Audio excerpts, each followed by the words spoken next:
because really, past is only memory. It's already gone, but we not only we hold on in our head of those stories, our body actually do have memories. Can you talk a little bit about that? Yeah, I think that uh, our bodies hold on to everything. And the more that we can sort of let things not have so much weight in like presently, in order for our bodies not to hold on to so much, is like how much weight are you giving to something, right? Obviously, we can't control that for past memories or even past lives sometimes. And sometimes those things will appear in the body or in our soul that we need to work through. But a big way to work through the stuff that gets held in our body, which might present itself as like chronic pain or injuries that come up, or just internal issues, anxiety, depression. There are so many things that present themselves in the body. In order to sort of not hold on to those things, you kind of need to go into yourself in a somatic experiencing way. uh, you need to build a relationship with your body. But we don't have to go into all that. We can sort of talk more about the present moment and how to come into the present, um, which I think is a constant sort of dance, Mhm. you might call it. Mhm. I think that the reason why things like mindfulness and these kinds of tools exist in the world, meditation, yoga, anything that sort of gears itself around being present. I think the reason why we have those tools is to pull ourselves back into the present. And we will always get sucked into stories. Like it's very, very difficult not to, and sometimes you might be in a little story for 5 seconds and be like, oh, why am I thinking about that? Like, here I am in front of a beautiful view. I can enjoy this instead. Or you might get sucked into a story for like 3 months and then come out of it and be like, oh man, like what was that? But that really this is all human experiencing. Like this is just part of it. And so like if you want to be more present, if that's really a goal of yours, try and build some more tools of being present into your life. So you always have a tool in the toolbox to pull out and pull yourself back into the present moment.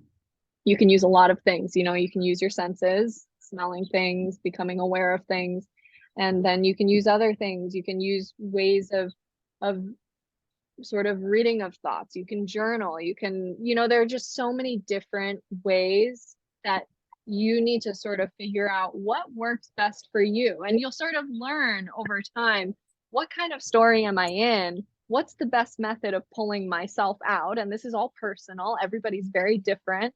But you learn what sort of is the best tool for you to bring you back and bring you, to sort of shed yourself of this thing that maybe has a little bit of weight on you. You can sort of shed it Mhm. early on.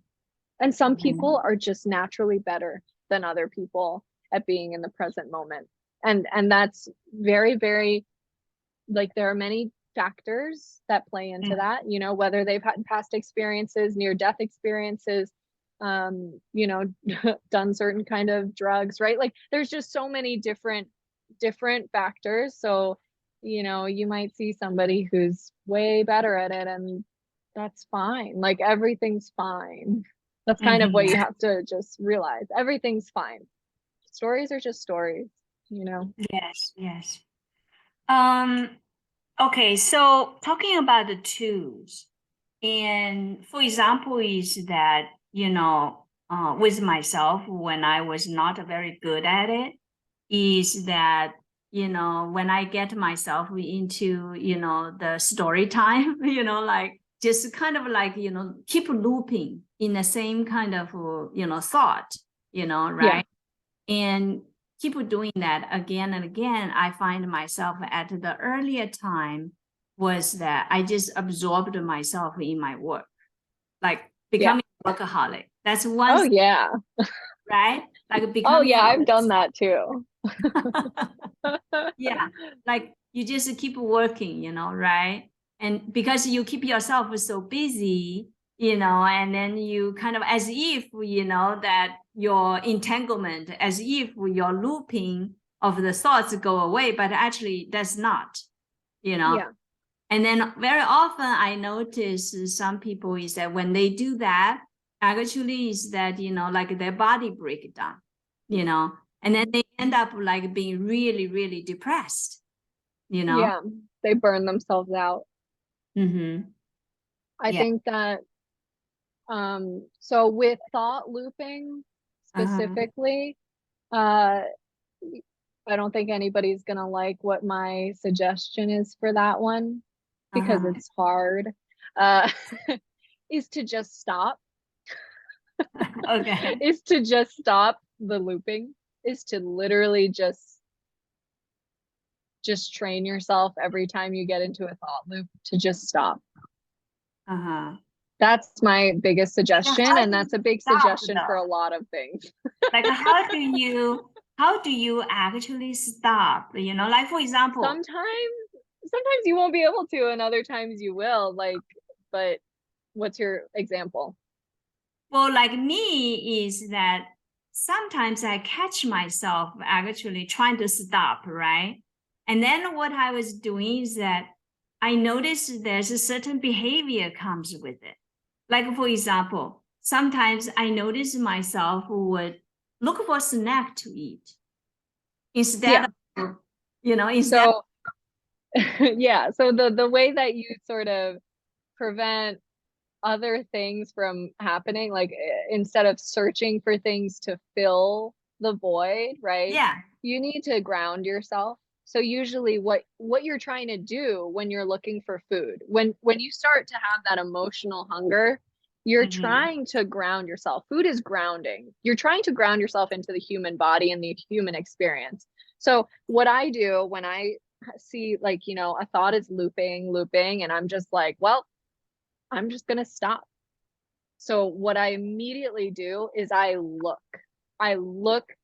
into wherever I am. I start to focus. So I start to bring myself into the present moment. Like, okay, I'm sitting on a blue chair. Like, I see green grass, right? You can sort of use your senses. I see stuff, I hear stuff, I smell stuff. Like, really, is the thought looping actually what's happening? No, this is actually what's happening, right? The green grass is what's Yeah. happening, So you're sort of grounding yourself in that way rather than reaching for food in order to ground yourself in that sense. You know what I Yeah. mean? Actually, the Which, only like, thing real is like what you are saying. I'm sitting on the blue chair, I'm looking at the green grass. right, exactly. Actually, sitting on a beautiful porch, I can be actually easy, and but rather is that, like very often, like we get into these thoughts about the Yeah. past or anxiety about the future. It's because that, like you are saying, we are not grounding ourselves in, Yeah, and that's into the thought current looping is moment. yes, and thought looping is very much like anxiety.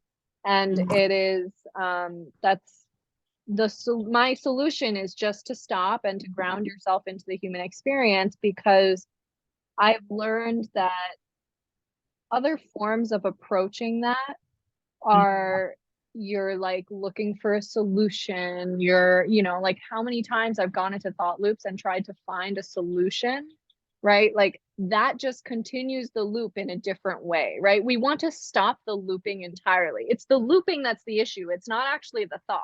You know what I mean? So once we stop the looping, which I'm not saying the first time you have a thought loop and you're just like, I'm just going to stop and ground myself, like good luck. Like you're maybe going to be able to get to like 10% better, right? But every time that percentage increases. And so like that's my goal is like, well, eventually it'll all just stop. Like I'll be able to just be like stop and it'll just stop, right? Like that's the goal is over time it gets easier. So you just have to sort of trust that. And you also have to sort of realize like I don't know. It really is about just pulling yourself into that present moment. You have to decide that the present moment is more important than the thought Yeah. that you're having. It's the only thing Yeah. actually that's real, you know? Right. Yes. Yeah. So yeah, so I took an example of like, looking for things to eat, right? Because eating comforts you, you know? So Yeah. it's kind of like you are looking for comfort, right? Yeah, and you don't have to beat yourself up if that's the way that you're grounding yourself sometimes. Like it's okay. Like it's okay to go and eat a little snack because you need to feel grounded. Like I know plenty of people who do that, and you can actually use that as a tool, when you make your meals, make really grounding meals, make porridges, make squash, make things that are literally grown in the ground, like from fire, something heated, like really nourishing meals. That stuff will really ground you. Uh-huh. Go Uh-huh. put sensations on your body, walk barefoot on the ground. Like there's just so many different ways that you need to like just pull your senses into the moment. Yes. Right. Yeah. So of course, also another is that sometimes I notice myself is that I will be kind of like looking for something to do or looking for to talk to a friend rather than like just spending the time with myself, you know. That's another way that I felt myself. Sometimes I catch myself doing that, you know. And then what I did was that when I catch myself doing that, I purposely not doing that, you know, and then spend the time actually with myself, being in the moment and actually looking at it, like really staring at what is that you are looking at, you know, and then rather than trying to, find someone to talk to and trying to escape and not dealing with it, I also get into that. And then I get so much better with it as I spend more time with myself. And I find myself, the time that I enjoy the most actually is that spending the time with myself. It's like the most enjoyable and comforting. And very often when I'm, in a busy situation, I felt like, oh, I can't wait. I'm so looking forward to spend time with myself. Mm-hmm. Well, I'm glad that you enjoy spending so much time with yourself. And I want to say I like this idea of like just being able to look straight in the face of what you're looping at, and like, Mhm. being able to just like how much our brains just need us to provide space is so important. Like a lot of the thoughts and anxieties and things we ruminate on is like if we like really just give that thing space and we say, okay, this is okay, right? Like how can we make this neutral, right? This is not necessarily a bad thing. Sometimes you're going to have thought loops that you can't stop, and so can you just sit there with it and be okay with it and accept it and understand that that will actually change and pass and shift, and everything shifts and changes. And so it's like, can we have the mindfulness to just be able to look at it as separate from ourselves, and can we also understand that maybe it's not the most harmful thing in the world, right? Like are we letting it hurt us, like can we stop letting it hurt us? Can we not deem it as bad? Things like that. Yeah, yeah. Yeah, I find that actually is that sometimes, just kind of like you are saying, giving it a space, looking at it, but not having anxiety over it. And sometimes I actually, for example, is one of the things that I like the most to spend time with myself is actually, doing some stretching and then doing some meditation, right? And I find that actually, especially for example, when I was dealing with this humongous, lawsuit that was stretching for several years, and the kind of material involved is incredible. It's many years of communication and email and this and that, right? And dealing with the engineers, dealing with the, lawyers and all of that. what I have found is that really is that letting go of the looping anxiety and just, kind of like, doing the things like, for example, in my case, I like to do the stretches. I like to, after the stretch, doing my meditation. And I find is that actually is that at the end of it, many of the key questions, it will just come and answers for me. It's like, it's even down to the detail, like exactly, in what year, in what month of email, oh, talking about this. And it just comes out, it's just so, Yeah. Well, that's very understandable because when we create space in our bodies and in our minds, like when we allow all of that stuff to fall away that is kind of taking up space and whatnot, like these thought loops, then we have a lot more space to receive things in. We have a lot more space for that sort of input from the universe to come in. Not saying that everybody's going to have that experience, right? But it might come in the experience of having more space in your life to do things, or having more ideas come to you, or just a lot of different things. For me personally, I get a lot of creative ideas when I create more space in my mind. So I think that that really is an amazing thing that comes with all that, sort of gravitate yes. towards the things that you like, and sort of you can let go and remove the space that's being taken up by things like thought loops and anxieties, which Mm-hmm. is much easier said than done, but Yeah. yeah. I think it takes practice because Yeah, it's like you have to build that trust in yourself, yeah, you know, like not letting the anxiety taking over. Rather is that build the trust and knowing that okay, everything when it comes, it's going to resolve. yes, I remember when I was growing up, my mom, there's one phrase she often says is that when the boat comes to in front of the bridge, the boat will naturally straighten itself so that it can go through under the bridge. Like she yes, often says that, yeah.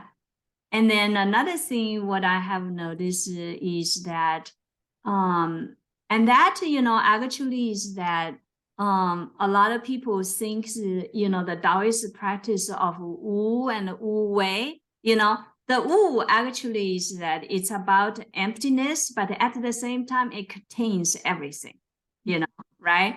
And the Wu Wei is not really about that not doing anything. It's not.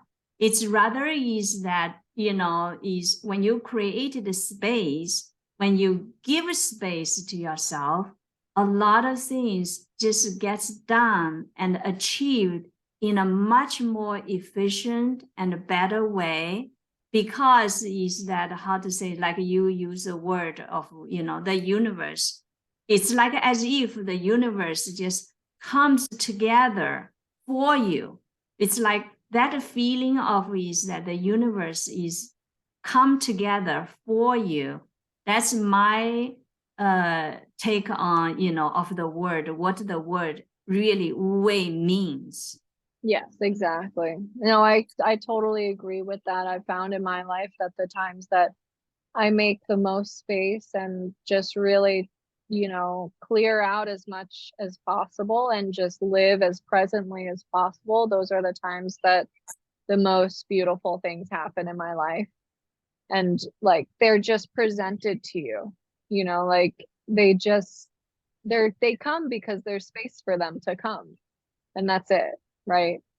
Like even Yes. recently when I went camping this weekend and I left, and my perspective had shifted quite a bit actually around things like social media. And so I was like, well, I'm just going to go back to my spiritual roots.